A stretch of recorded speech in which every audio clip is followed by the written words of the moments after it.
안녕하세요. 김영석 교수입니다. 가장 중요한 건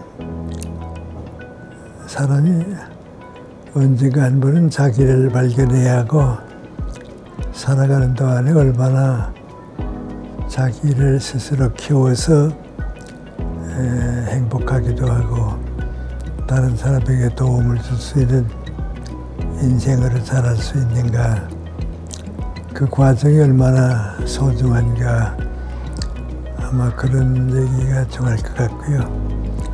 그 다음에는 지금 우리 사회를 살아가기 위해서 자연과학이나 사회과학이나 이제 인문학이 다 필요한데, 그 진정한 의미의 인문학의 그 가치라고 할까요?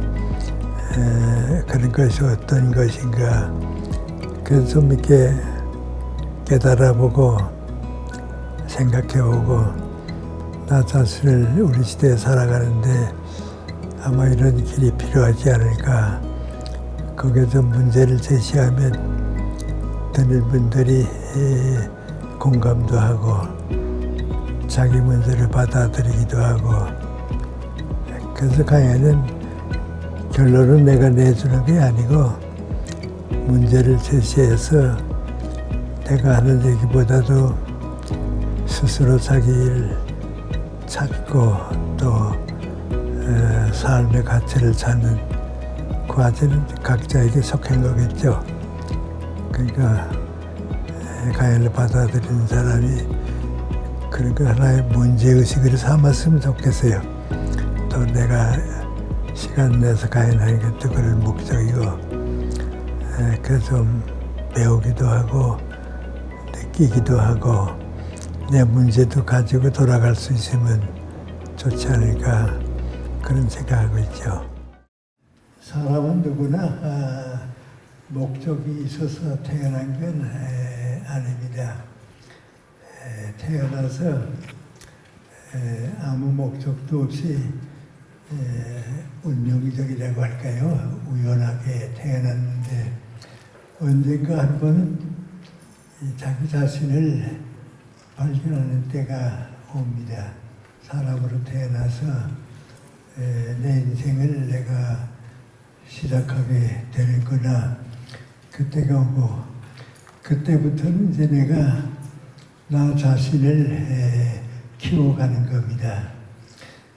사과나무라든지 포도나무는 사람이 이렇게 키워주지만은 우리는 자기가 자기 자신을 키워가야 하는데, 많은 열매를 맺을 수 있는 데까지 키워가는 사람도 있고, 도중에 아무 열매도 없이 방황하다가 끝나는 사람도 있고 그렇습니다. 내가 나 자신을 이렇게 생각해 보면 언제 내가 나 자신을 발견했는가 하는 생각을 하는데, 저는 좀 비교적 일찍 나 자신에게 문제를 가지기 시작했습니다. 그것은 내가 태어날 때부터 건강이 너무 좋지 못해서 우리 부모님이나 의사들이 오래 살기는 어려울 것 같다고 좀 병약하게 태어났습니다. 초등학교를 14살에 졸업했는데, 졸업했을 때 건강 때문에 중학교도 물론 갈 수 없고 오래 살지도 못하겠는데, 또 우리 어머님이 날 키워주실 때 항상 하시는 말씀이 너 20살까지는 살아라. 사람이 한 번 태어났다가 너무 일찍 죽으면 억울하고, 나도 마음 아프니까 20살까지만 살아다고 그렇게 이제 자랐습니다. 그래서 초등학교를 졸업하고 중학교 갈 생각을 못하고 있었는데요. 우리 담임 선생님이 계속해서 얘는 꼭 중학교 보내라고, 아마 지금 생각하면 입학원서랑보다 쓰는 거 우리 선생님이 써주셨던 것 같아요. 그래서 이제 평양에 숭실중학교에 가고 입학이 돼서 이제 내 인생을 시작했는데요. 그때 내가 초등학교 졸업하고 중학생이 될 때까지 이제 시간이 공간이 좀 있었는데요. 그때 내가 나 자신 발견한 게 민관이 내가 교회 학교에 다녔으니까요. 하나님이 계시면 날 도와줄 수 있고 그 도움을 받으면 건강도 회복하고 내 인생을 내가 살게 되지 않을까. 그런데 막연한 생각을 가지고 기도라고 하긴 좀 철없고요. 내 소원을 하나님께 이제 얘기한 셈입니다. 하나님께서 나한테 건강도 주시고 어른이 될 때까지 살게 해주시면 제가 어른이 된 뒤에는 내가 나를 위해서 일하지 않고 하나님의 일을 해드리겠습니다. 왜 그런 요청이라고 할까요? 어떤 면에서는 하나님과의 약속을 기다리는 마음을 가지고 이렇게 시작한 게 이제 제 인생입니다. 그리고 이제 중학교 가서 한 1년 동안에 어느 정도 건강도 회복하고 1년에 내가 학교 공부하는 걸 이해 받아들인 게 무엇인가 생각해 보면 인도의 마하트마 간디가 그때 전 세계적으로 알려지고 존경받고 그랬는데 그분의 전기를 잊게 됐습니다. 그래서 철없는 생각이지만은 두 가지 생각이 내 마음에 있는데 그분이 항상 주장하는 건데 사람이 사는 것은 진실을 위해서 거짓을 버려야 한다. 거짓은 용납할 수가 없다. 그리고 모든 폭력은 죄악이다. 그건 그때부터 느꼈고요. 또 기독교의 정신이 바르고 그러니까 1학년 때 내가 나를 키웠을 때 생각은 그 두 가지가 남습니다. 그 다음에 이제 중학교 2학년이 됐습니다. 우리 중학교 여기 있고 전문학교는 또 이쪽에 있고 그 가운데 도서관이 있는데요. 저 도서관에 한번 들어가 봤으면 좋겠다고 들어갔더니 우리 중학교 상급반 학생이 아르바이트를 하고 있었습니다. 그래서 상급생 보고서 나도 서고에 책들 있는 데 가서 책 구경 좀 할 수 있느냐고 물어봤더니 그렇게 하라고 말이죠. 그렇게 들어가서 책들을 쭉 봤는데 거기에 내 눈에 띈 책이 전쟁과 평화라고 하는 책입니다. 그 내용은 저 뭔지 모르겠고요. 전쟁과 평화보다도 더 중요한 문제가 없으니까 저 책을 한번 갖다가 읽어봤으면 좋겠다. 그래서 그 전쟁과 평화 책을 가지고 나와서 나 이거 빌려가서 읽어도 되냐 그랬더니 그렇게 하라 그래요.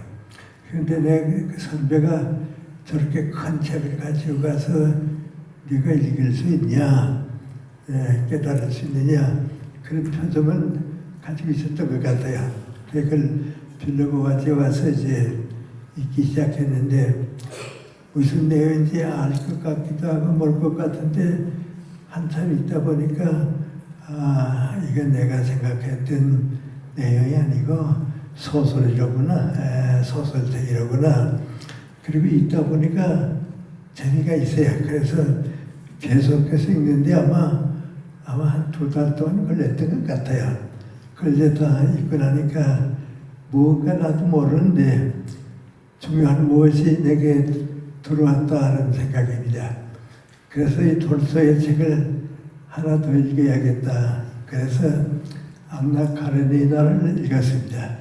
그건 전쟁과 평보다도 내가 느끼기에는 예술적 가치는 이 책이 더 높을 것 같다. 그리고 전 세계가 읽고 있는 책이 있었는데 그게 돌소의 평화입니다. 그건 우리나라 말로도 번역이 되어 있고요. 지금 내가 지금 이제 일본 말로 번역된 걸 읽었는데 부활을 읽어보니까요. 이건 내용은 돌소이가 의도하는 바가 있어서 썼는데 문학적 가치는 다른 것은 좀 못한 것 같다. 그걸 느꼈습니다. 그리고 톨스토이의 책을 몇 권 더 읽고 나니까요. 톨스토이가 내 인생에 큰 희망을 주었습니다. 그런데 뭔지는 잘 모르죠. 근데 지금 내가 느껴보면 그 안에 계란이 있는데 계란이 까고 나오면 병아리가 됩니다. 그런데 계란 속에 뭐 들어가 있는지는 모릅니다. 내가 톨스토이를 읽고 나니까 계란 속에 뭔가 들어가는 것 같이 나 자신도 모르게 이 다음에 내가 톨스토이의 정신을 받아들이게 될 것 같다. 그러니까 이제 러시아의 작가 가운데 또 다른 사람들도 있을 텐데 하다가 중학교를 졸업할 때쯤 되고 대학에 가게 되는 그 빈틈이 좀 있었는데 그때 톨스토이보다도 더 심취된 작품은 도스토옙스키의 책을 읽었습니다. 제화보를 읽었고요. 카라마조프 형제들을 읽었는데 그걸 읽고 나니까 톨스토이는 문학자로서 나한테 무엇인가 주었지만은 이 작가는 인간이 무엇인가 하는 것을 나한테 물었습니다. 너는 인간을 뭐라고 생각하느냐? 네 인생은 뭐라고 생각하느냐? 그때 그 도스토옙스키의 그 책을 읽고 나면서 내가 톨스토이를 읽기 전에 교회 다니면서 하나님과의 약속을 했는데 인간과 신의 관계, 인간과 하나님의 관계가 거기에 많이 들어있습니다. 톨스토이의 제화보를 읽어보게 되면 그 라스콜니코프라고 하는 주인공이 있는데 아주 모스크바 대학의 우수한 법과대 학생입니다. 이 법과대 학생이 가난하게 사니까 좀 고생하게 살죠. 그래서 이제 작은 물건 전당포에 가지고 가서 돈도 좀 빌려오고 그 전당포를 사서 다녔는데 그 할머니는 아무 쓸모도 없고 사회에 도움도 주지 못하는데 재산은 많이 가지고 있습니다. 그래서 저 쓸모없는 할머니의 재산을 내가 빼앗아 가지게 되면 나 같은 우수한 대학생들의 장래도 있고 희망도 있겠는데 뭐 그런 생각을 하다가 이제 라스콜니코프가 그 할머니를 죽입니다. 그런데 죽이고 나서는 자기는 올바른 일을 했고 그 돈을 써서 많은 자기와 같은 젊은이들이 희망을 가질 줄 알았는데 그게 아닙니다. 너는 살인범이다. 사람을 죽였다 하는 그 죄의식 때문에 많이 고민합니다. 그래서 이제 법과대학을 나왔기 때문에 나는 살인을 했지만은 법을 아니까 절대로 잡히진 않는다. 그건 나 자신이 있다. 그래서 자기 이제 숨기고 있는데 너무 마음이 아프고 견딜 수 없으니까 같은 고향에서 모스크바 도시에 올라와서 매소부 노릇을 하고 있는 소니아라고 하는 여자를 찾아갑니다. 다 비참하게 사는 여자인데요. 그 여자를 찾아가니까 그 소니아가 하는 말이 무관히 당신이 자주 다니는 전당포 할머니네 피살당해 죽었는데 범인을 지금 찾느라고 야단인데 누가 그 착한 할머니를 죽였는지 모르겠다고 그런 얘기를 합니다. 그러니까 그 자기도 모르게 자기를 숨기고 있던 마음이 터지면서 그 나는 안다고 그래요. 난 다 안다고. 아 그럼 경찰에 가서 왜 얘기를 하지 않았냐 그랬더니 그 얘기할 필요가 없다고. 그 할머니는 죽어도 마땅하다고. 그러니까 이 소니아가 눈치채길 혹시 이 사람이 그 전당포 할머니를 죽이지 않았는가 그래서 물어봅니다. 알면 누구라고 얘기를 해야 할 거 아니냐고. 그래서 제가 고발할 데가 없고 마음은 아프니까 내가 죽였다 그럽니다. 그러니까 그만 그 매서보는 여자가 깜짝 놀라면서 당신 그런 죄를 짓고서 어떻게 편안히 사느냐고 말이죠. 당장 경찰에 가서 고백하고 죄사함을 받으라고. 죄사함을 받지 않으면 힘들어서 못 산다고 말이죠. 근데 그 소년이 이렇게 뭐 시골에서 가난하게 자란 메소포 생활하는 여자인데 그 방에 십자가가 하나 걸려 있습니다. 그래서 그 라스콜리코프가 그 십자가 앞에 가서 무릎을 꿇고서 기도 비슷한 거 드립니다. 인생이 나는 이렇게 비참한 줄을 몰랐다고. 인생이 너무 비참하다고 말이죠. 그리고 뭐 이거 안에 나는 지금은 누군가의 도움을 받지 않으면 살 희망이 없다고. 그래서 그 여자하고 얘기를 해가지고서 경찰에 이제 데려가게 되고요. 거기서 나오는데 그때 그 라스콜리코프가 고백하는 게 누구 안에 인간이 이렇게 비참하냐고 말이죠. 인간이 이렇게 비참하냐고, 죄가 없이 이렇게 무거웠냐고. 인간이 신을 향해서 가지는 정신적 고백입니다. 그리고 그 다음에 이제 그 카라마조프의 형제들의 작품 보게 되면 아들이 삼형제가 있는데 그 맏아들이 군대 출신의 장교이기도 하고 그럽니다. 인생의 모든 희망을 다 잃어버리고 있는데요. 아버지가 죽었습니다. 근데 누가 그 아버지를 죽였느냐 말이죠. 아들이 삼형제가 있고 다른 사람도 많이 있는데 요게 저게 조사하다가 결국은 그 큰아들이 아버지를 죽였다. 그런 결론이 이제 검찰이라고 할까요? 네, 조사에서 나옵니다. 그래서 그 맏아들을 갖다가 이제 다 조사해가지고 재판을 하게 되는데 검사가 이 사람은 이런 잘못도 했고 이런 잘못도 했고 아버지를 증거하는 건 확실한 사실이라고 그럽니다. 그 판사가 그 판결하기 전에 피고로서 할 말이 없느냐 그러니까 그 큰아들이 뭐라 하는 거 아니 나는 나 자신의 인생을 버린 사람이라고 자살하기로 결심했던 사람이니까 거기에 대해서 아무 미련도 없다고. 그런데 내가 아버지를 죽이지 않은 것만은 확실하다고. 나는 내 아버지 안 죽였다고.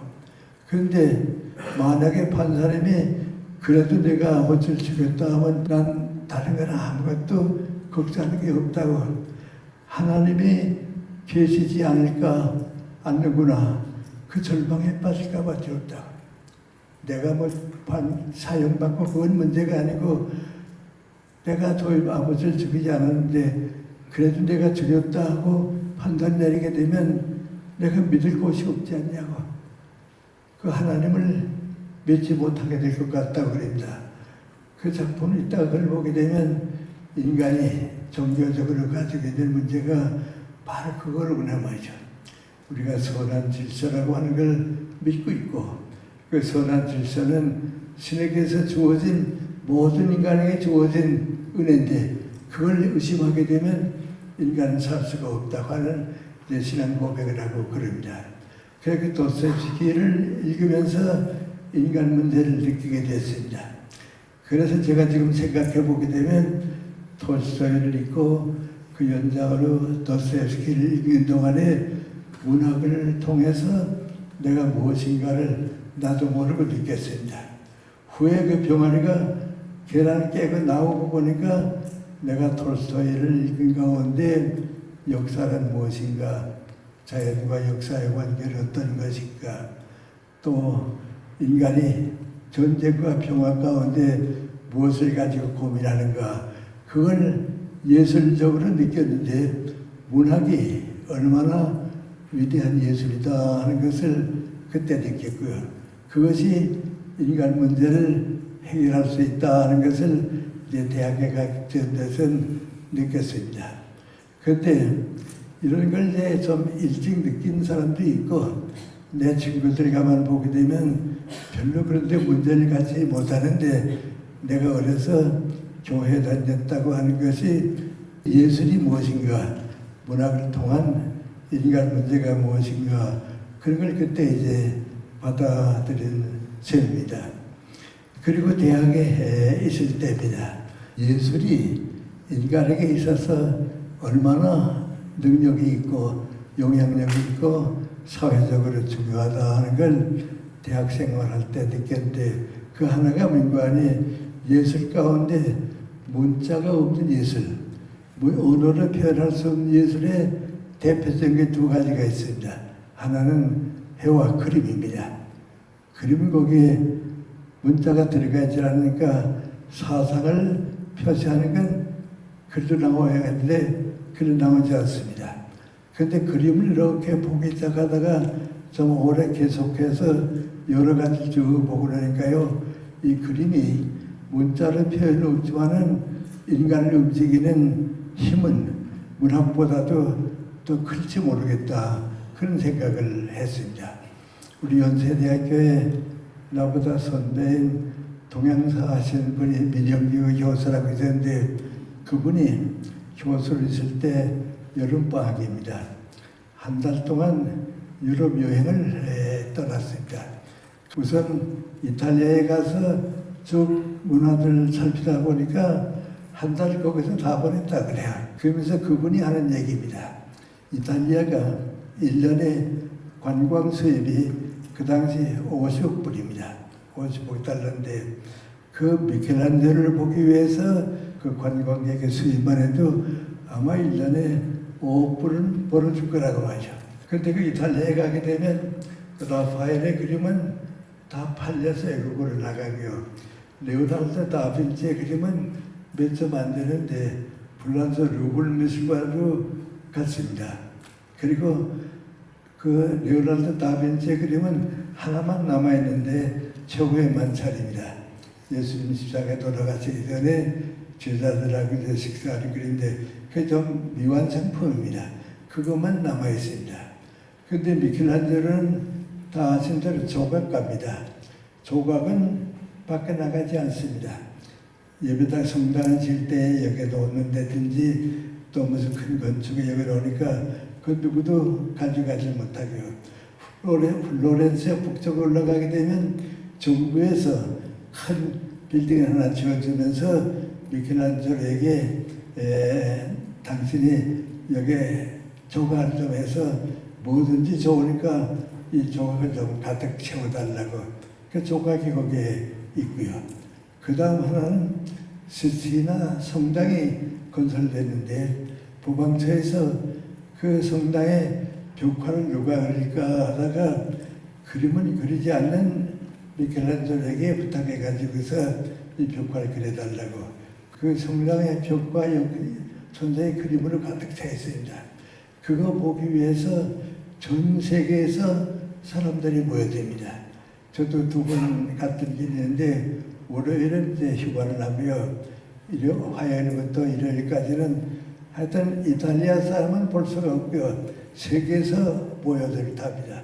그러니까 1년에 5억 불을 벌어줬었다 하는 것을 생각해 보면요. 이탈리아의 어떤 사업가나 기업가가 나라에 그만큼 돈을 몇백 년 동안 벌어주는 사람은 없습니다. 그런 생각을 하게 되면 미술품이 이게 우리가 생각했던 것보다는 완전히 다릅니다.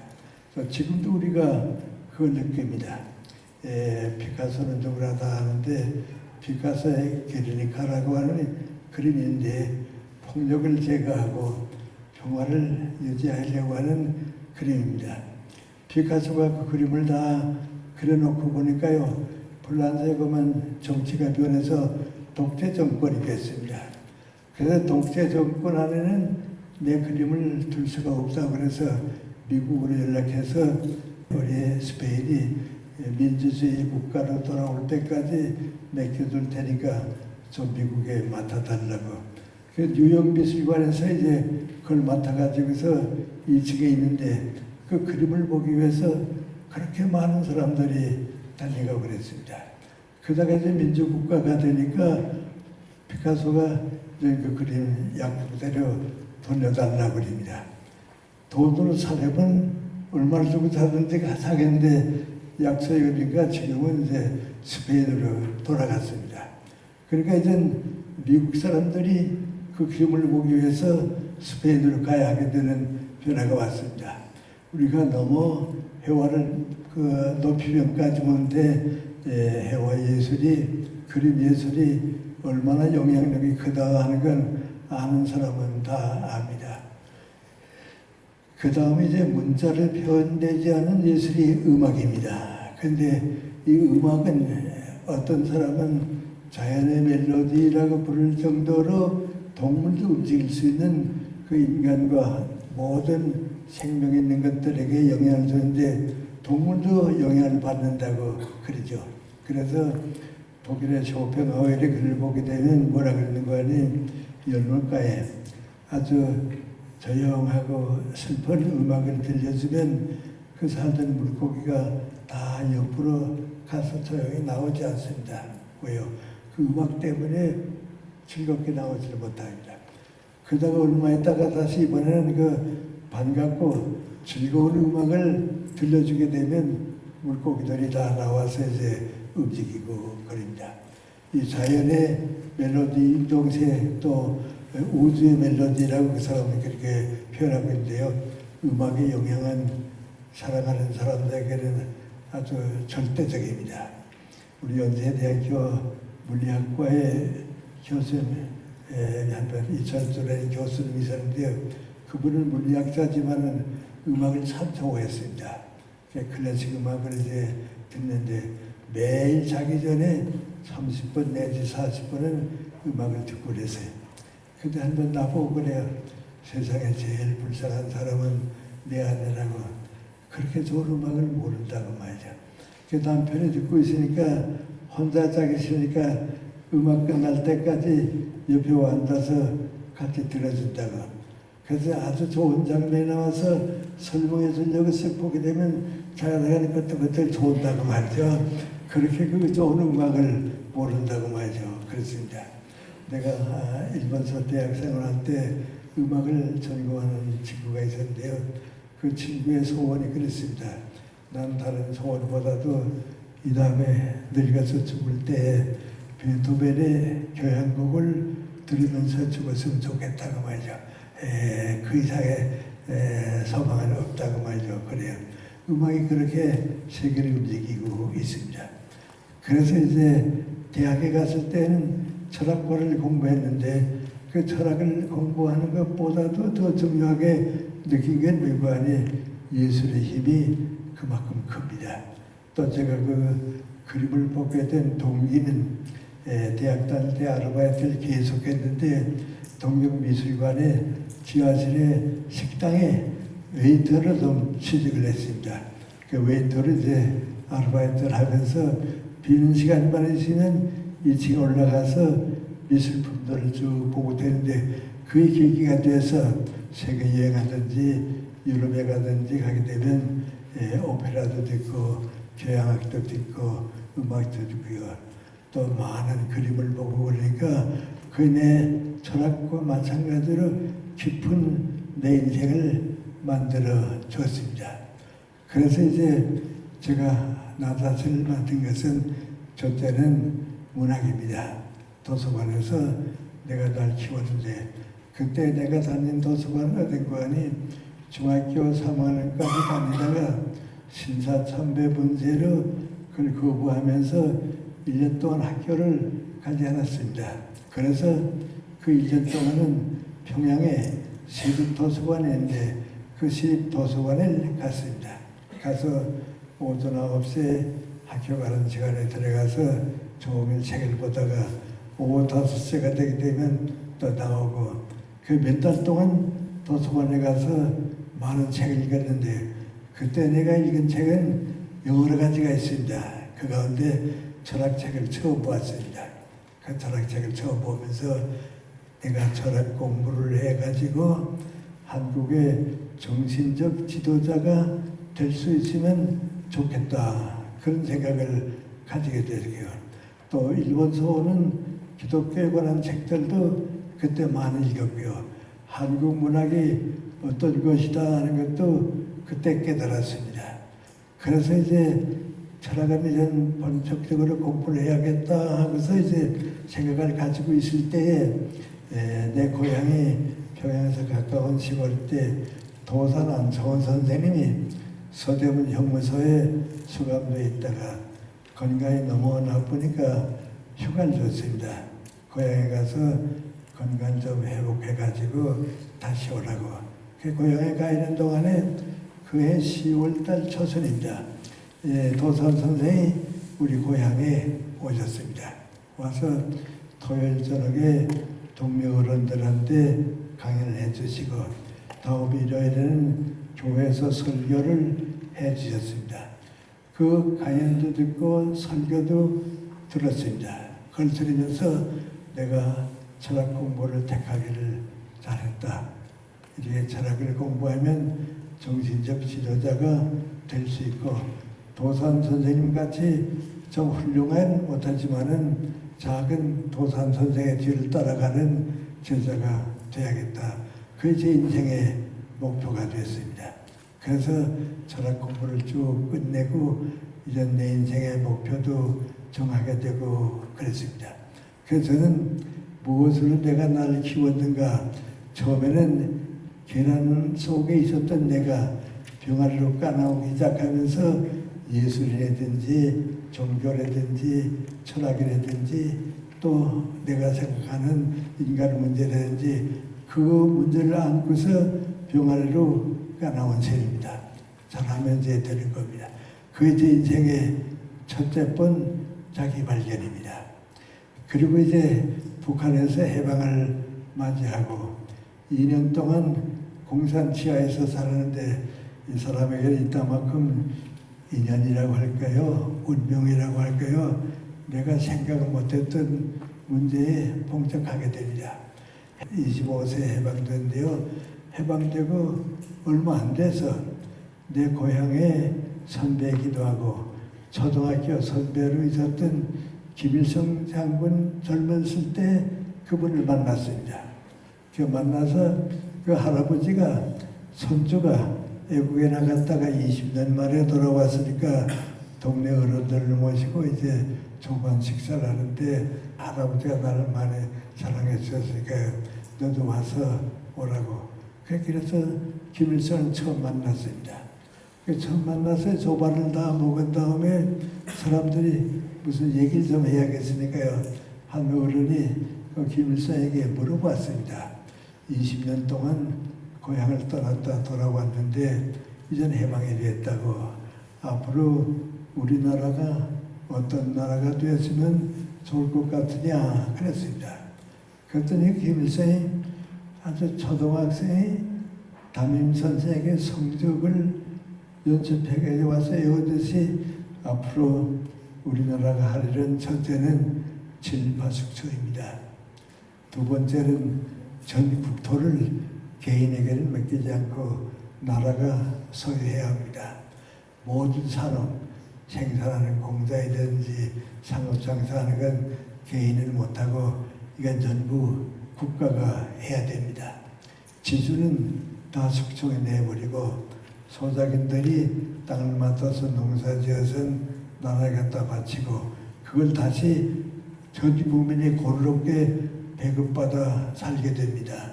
그런데 첫째, 둘째, 여섯 번째를 쭉 외우는 겁니다. 내가 그 얘기를 듣고서 깜짝 놀랐습니다.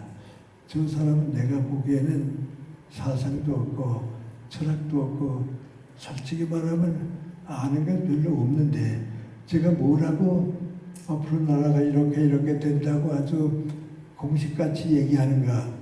공산당인 건 틀림없고 공산교육을 받아가지고 행동파가 됐거나 말이죠. 대단히 위험한 사람이다. 그래서 떠났습니다. 그리고 같은 고향에서 머물지 않고 김일성은 평양 시내에 가고 나는 이제 시골에 머물고 그랬는데 그때부터 이제 공산 정권은 다 공작하기 생각합니다. 전부 다 꾸미고 있었습니다. 그리고 그해 10월 달에 한 달 반쯤 후에 그 힘인 김성주였는데요. 김성주가 김일성 장군으로 평양 시민들 앞에 북한 동포들 앞에 나타나게 됐습니다. 해대 소련 군종에서 왜 그 사람을 내세웠는가 하고 가만 생각해 보니까 우리나라가 이제 해방되면 독립된 나라가 되겠는데 서재필 선생도 서울로 올 사람이고 김구 선생도 서울로 갈 사람이고 이승만 박사도 서울로 갈 사람이고 다 서울로 가게 되는데 김일성 장군만은 평양 사람이니까 평양에 올 거다. 그래서 전 국민이 북한에서 탄생시켜서 우리에게 올 사람은 김일성 장군이다 하는 걸 누구나 기다리고 있으니까 분정에서 김일성을 지금 내세울 겁니다. 그때부터 북한은 잘못되기 시작했습니다.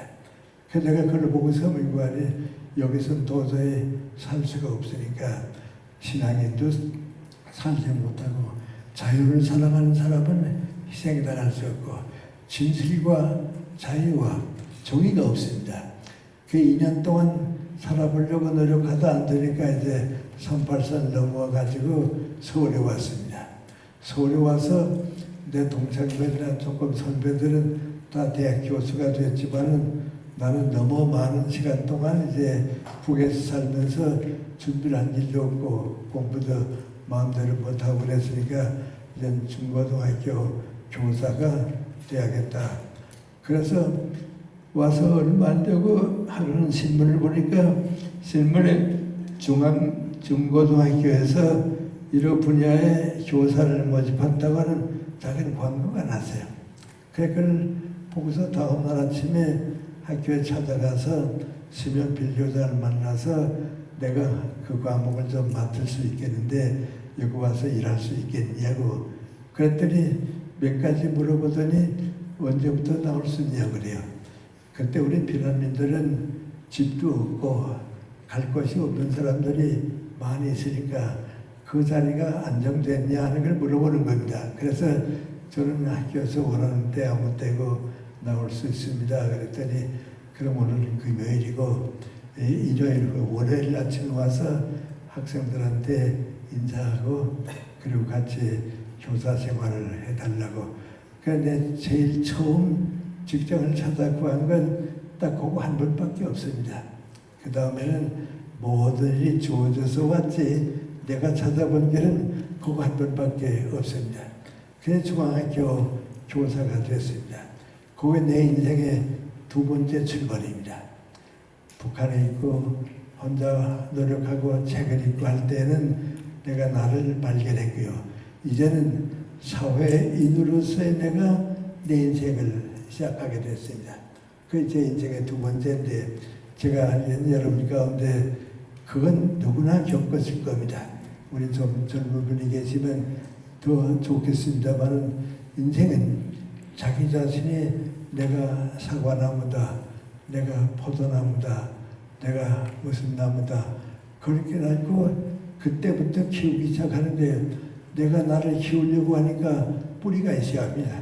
그 뿌리는 됐는데 이제 자라기 시작하는데 이건 개인이 아니고 사회인으로서 내가 성장하게 되는 겁니다. 그때 제가 중학교 7년을 있었는데요. 그 7년 있는 동안에 여러 가지 생각을 했지만은 내 목표는 세 가지입니다. 이젠 사회인으로 내가 나를 키우기 시작해야겠는데 첫째가 뭐냐 하면 내가 나보다 유능하고 훌륭한 제자들을 키워서 그 제자들과 함께 대한민국을 나라다운 나라로 만들어야겠다. 일제시대에 나라가 없었고 공산치 않은 그 영원히 나라다운 나라는 안 되니까 나라다운 나라를 키워야겠다. 그 첫째입니다. 그래서 마음으로 기도하는 마음이 구하니 내 사랑하는 제자들이 다 나보다 훌륭하게 유능하게 자라서 대한민국을 나라다운 나라로 만들게 해달라고 하는 게 꿈이었습니다. 그리고 동료 선생들이 좋은 젊은 선생들이 많으시기 때문에 7년 동안 제자들 키웠는데요. 정말 나보다 훌륭한 제자들을 많이 키웠습니다. 교수만 해도 캐나다, 미국, 한국에서 우수한 교수들이 11명이 나왔습니다. 그 가운데 내 담임반에 한 사람이 우리 정진석 추기경입니다. 그 추기경은 고등학교 졸업하고서 서울대학 공과대학으로 갔는데요. 전쟁이 나는 걸 보고서 본래 마음의 뜻이었으니까 개톨릭에서 들어가가지고서 신학을 하고 신부가 되고 추기경까지 됐습니다. 그 추기경이 돼서도 누구 만나게 되면 난 김응석 선생이 우리 담임반 때에 모시고 있었다고 나보고도 그러고 아주 고맙게 생각하고 그랬습니다. 그 정말 좋은 제자들을 많이 키웠습니다. 지금 생각해 보니까요, 내가 연세대학교 가서 철학과나 문과대학에서 키운 제자들은 다 학자가 되든지 고등학교로 갔는데, 고등학교 대제자들은 여러 방향으로 갔습니다. 여러 방향으로 가서 그래서 내 제자들을 키우는 것을 일생 동안 계속해야겠다. 그래서 연세대학교 가서도 일생 동안 대학에서 교육자로서 훌륭한 제자를 키워서 나라다운 나라를 만들자. 그게 제 첫째 목표입니다. 두 번째 목표는 조금 다릅니다. 그 무관히 사람은 아는 것만큼 일하게 되어 있습니다. 지식이 높으면 높은 일 하게 되고, 지식이 모자르면 암만 노력해도 그 한계를 넘어서지 못합니다. 그 중학교 7년 동안에 나 혼자 공부를 많이 했는데 그건 전부 독서입니다. 인문학은 독서로 시작해서 독서로 끝납니다. 제가 이제 일본서 대학 다닐 때 생각도 하는데, 교수님의 강의를 하나 들으려고 하게 되면 그 다음에 시험을 볼 때 그 강의 시험을 보기 위해서 교수님이 이번 학기에 이런 책 읽으라 하면 그거 읽어야 합니다. 안 읽으면 학점을 딸 수가 없습니다. 그러니까 인문학은 대학 생활에서 전부 독서와 더불어 이루어질 겁니다. 그건 선진 국가는 다 그렇습니다. 그래서 내 지식, 내 학문을 키워야겠다. 철학은 어느 대학 교수보다도 못지않게 내가 공부하고 이해하겠고 지식을 키워야겠다. 그 정말 그 7년 동안에 많은 시간을 가르치는 시간에는 나 자신이 지식적으로 성장하기 위해서 노력했습니다. 세 번째는 좀 부담스럽게 느낄지 모르겠습니다만 인격입니다. 여러분 다 스스로 한번 판단해 보면 내가 우리 사회에서 이런 분야에서 다른 사람의 존경을 받고 그 사람들이 나를 존경스럽게 따를 수 있는 인격을 내가 갖추고 있는가 한 번은 물어봐야 합니다. 나는 교수가 될 때 내가 교수의 인격을 갖추고 있는가 물었습니다. 또 종교인 될 때며 내가 종교인으로서 살아갈 수 있는 자신이 있는가, 그건 내가 어려웠습니다. 단지 있다고 하는 것은 중고등학교 때에 내가 존경하고 사랑을 받았던 미국 선교사 두 분이 있고요. 그 다음에 두 사람은 아까 말씀드린 도산 선생의 인격을 갖춘 분이고, 또 한 분은 고당 조만식 선생은 정말 좋은 분입니다. 이 네 사람은 내가 중학교에 있을 때 저만한 인격은 나도 가졌으면 좋겠다 하고 있었는데, 그걸 떠나가지고 서울에 와서 7년 동안 살면서 보니까 그런 인격을 갖춘 사람을 만나지 못했습니다.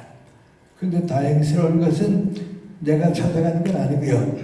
우리 중앙학교에 교수 되신 분이 인천 김성수 선생입니다. 그분이 정말 높은 인격을 가진 분입니다. 그분을 7년 동안 모시면서 많이 배우고 존경했습니다. 그때 내 기분을 얘기하라고 하면 민관님, 내가 같이 있는데 낮은 야산들은 많이 있습니다. 나도 그 산에 올라갈 수 있고 그랬는데 인천 선생을 이렇게 대하고 보니까요, 그분은 야산이 아니고 높은 산입니다. 과연 내가 저물 것 같은 인격을 유지할 수 있을까 하니까 참 어렵다고 생각했습니다. 그분을 가까이 모시면서 내가 그분에게 많이 배웠습니다. 그리고 그 지금까지 내 인격을 성장시키는데 그분들의 도움이 많이 작용하고 있는데, 지금 내가 이제 우리 젊은 사람들, 후배들에게 인격이란 무엇인가 그렇게 물어보게 되면 내가 인천 선생한테서 배운 그 세 가지를 소개해 줍니다. 인천 선생은 어떤 분이었는가. 첫째는 민관이 이기주의자는 절대로 성공하는 길도 없고 다른 사람을 지도할 수도 없고 잘못한다고 해요. 이기주의자는 되지 말자. 나는 이제 제자들 가운데 결혼 주례를 좀 소원기는데요. 그 신랑 신부가 정말 사랑합니다. 우린 가장 행복한 가정을 가질 수 있을 것이다 하고 출발하는데 실패합니다. 왜요?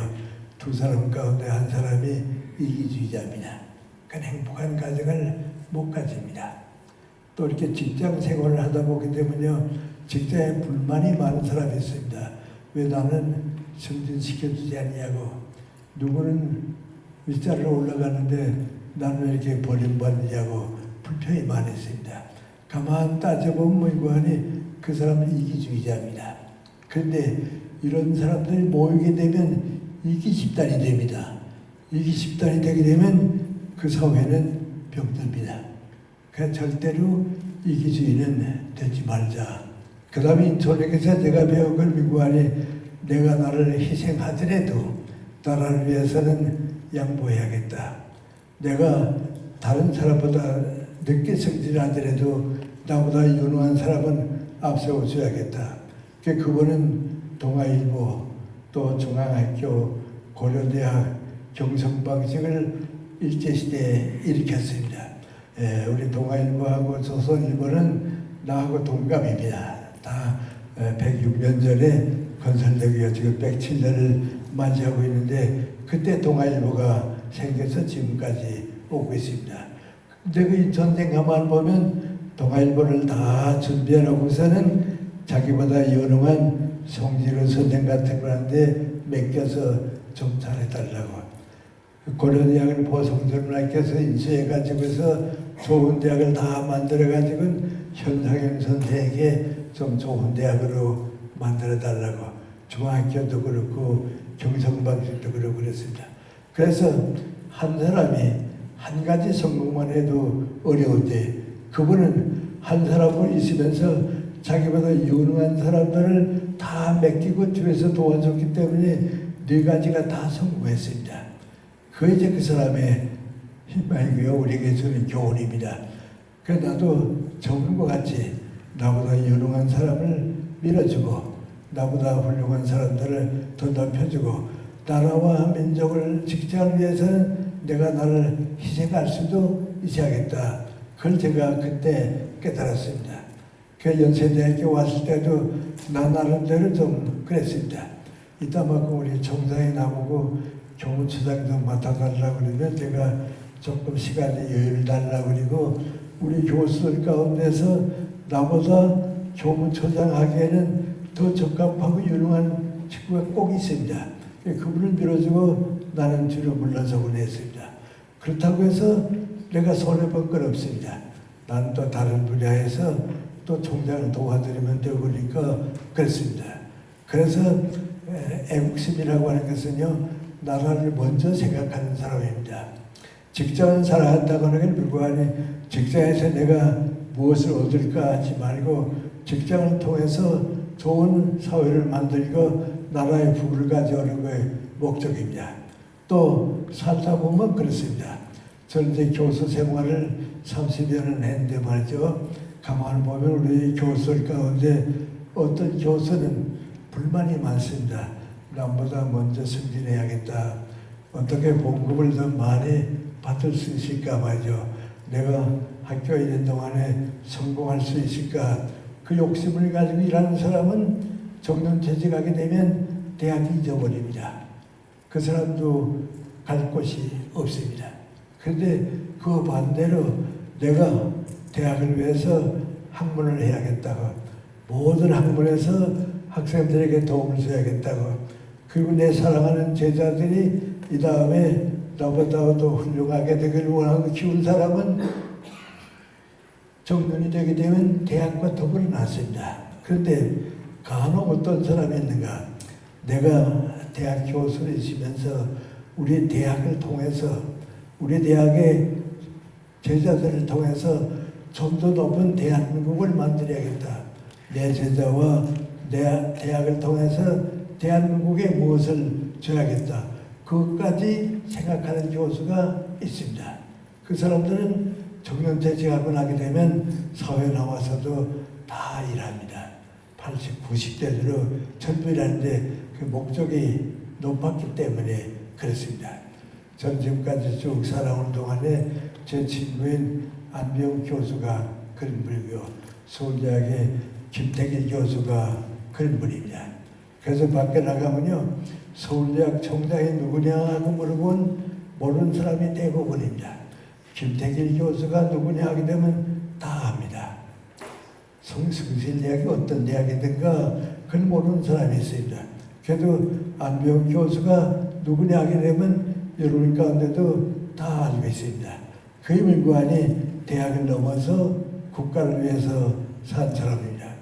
그런 사람 만나기가 참 어렵습니다. 그런데 그렇게 올라가는 그것이 선의 경제이고, 나를 희생하더라도 나라와 내 소속된 공동체를 위한 인생의 의무라고 하는 것, 그것도 제가 인천에게서 배웠습니다. 그리고 인천의 인격을 배우는 사람들 뭐 배우는 거 아니, 사람은 책임이 높아질수록 혼자 일하지 않습니다. 더불어 친구와 함께 더 유능한 사람과 함께 일해야 됩니다. 그리고 후배를 나보다 훌륭하게 키워야 합니다.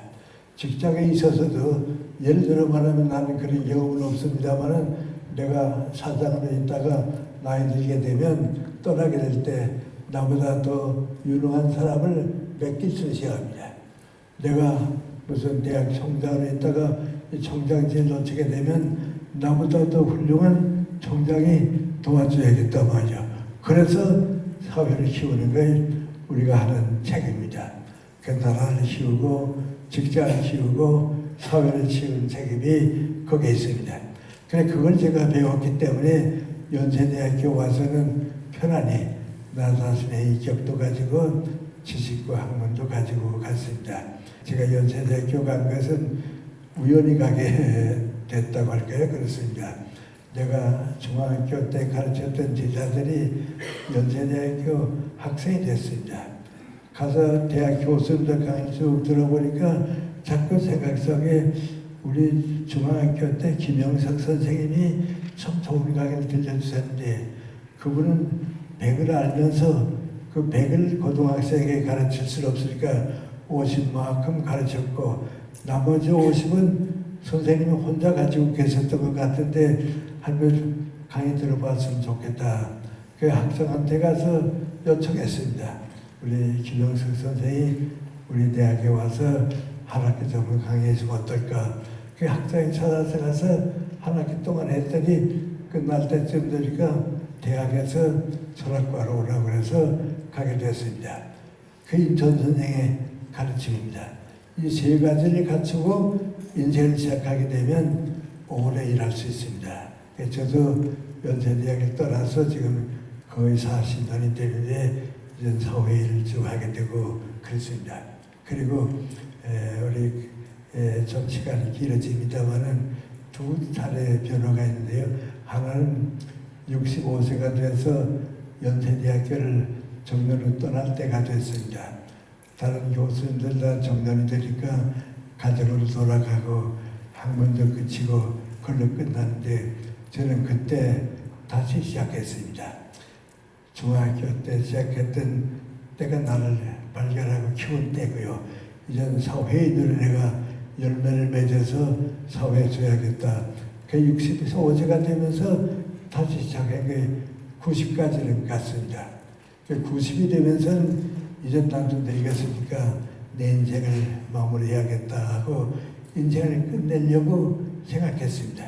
그 방법의 하나가 뭔가 하니 나한테 지금 주어진 일만 다 끝내면 이젠 사회에는 더 할 수가 없으니까 나를 위해서 아름다운 여생을 보내겠다. 잘 가면 95세쯤까지만 가고 인생을 나 위해서 살다 끝냈으면 좋겠다 했는데 이제 일이 끝나지 않아요. 일이 끝나면 또 다른 생기고 끝나면 또 다른 생기고 하니까 이거 일이 이렇게 하면 내가 95세까지 갈 것 같다 했습니다. 95세가 되니까 그때는 늙었습니다. 몸이 따라오지 못합니다. 그래서 이젠 끝내게 되는가 보다 했는데 97세가 됐습니다.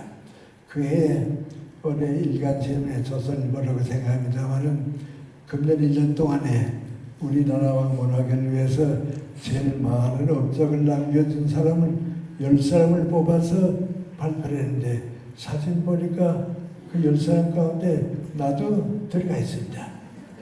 그 내가 생각해도 내가 지금 100세가 가까워지고 있는데 어떻게 여기에 끼었는가 하고 생각해 보니까요. 다른 건 모르겠어요. 한 가지가 있는데 그거니 사상은 내가 앞섰다. 사상은 내가 앞섰다. 왜? 항상 나라를 위해서 걱정해보고 사회를 위해서 걱정하는 동안에 내가 성장했고 또 모든 학문과 통했지만은 종교인으로서 예수 그리스도의 정신이 어떤 것이다 하는 것을 가지고 있으니까요. 할 일이 너무 많습니다. 그래서 97세에 다시 하는 물건이 나 아직은 안 되겠다. 아직 안 되겠다 말이에요. 그래서 100세를 앞두게 된대요. 100세 앞두고서 조선일보, 동아일보, 그 다음에 이제 조선일보 끝나니까 중앙일보에서 칼럼을 접속하라 그래서 사양할 수도 없고 그래서 맡았습니다.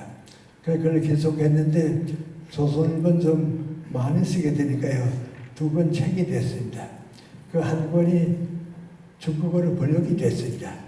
옛날 쓴 책 가운데 일본어로 번역된 건 있었지만은 중국어 번역은 이게 처음입니다. 그래서 생각하니까요.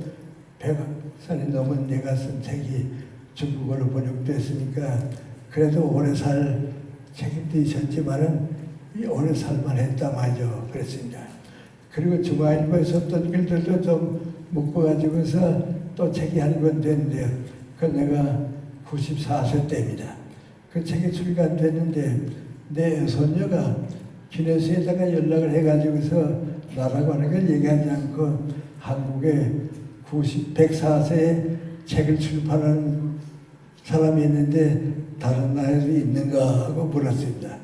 그 기네스에서 전 세계적으로 알려보니까 104세가 돼서 책을 낸 사람이 없습니다. 거기서 이제 내 책도 다 전부 조사해가지고 보니까 세계에서 가장 나이 많은 사람으로 출판한 사람이라고 기네스북에 오르게 됐습니다.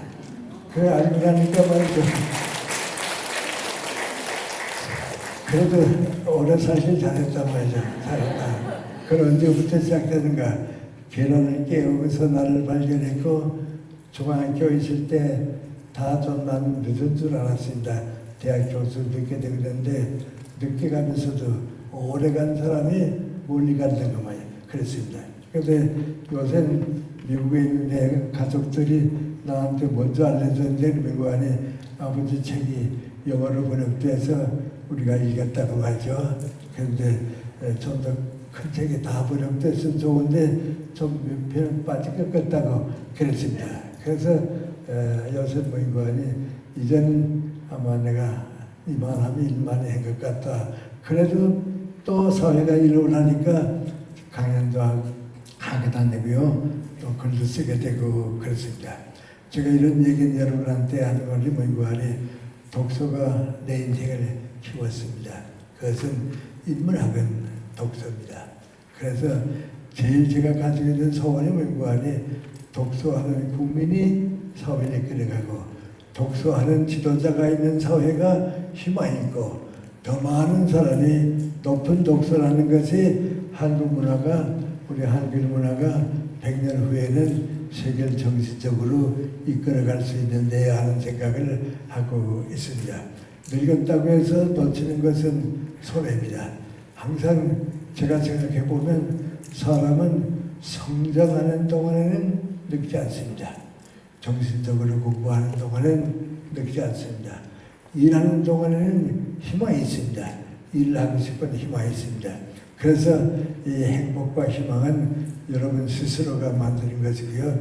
또 우리 도서관에 왔으니까 한 얘기입니다만은 이 도서관 같은 시설을 많은 사람이 이용하는데 도서관이 많아지는 것보다는 독서 인구가 많아지는 것이 목표입니다. 그래서 대한민국의 장래는 여러분과 함께 있고 정신적으로 성장하는 것은 독서하는 사람에게 주어질 거다 하는 생각은 제가 경험해서 느끼는 길입니다.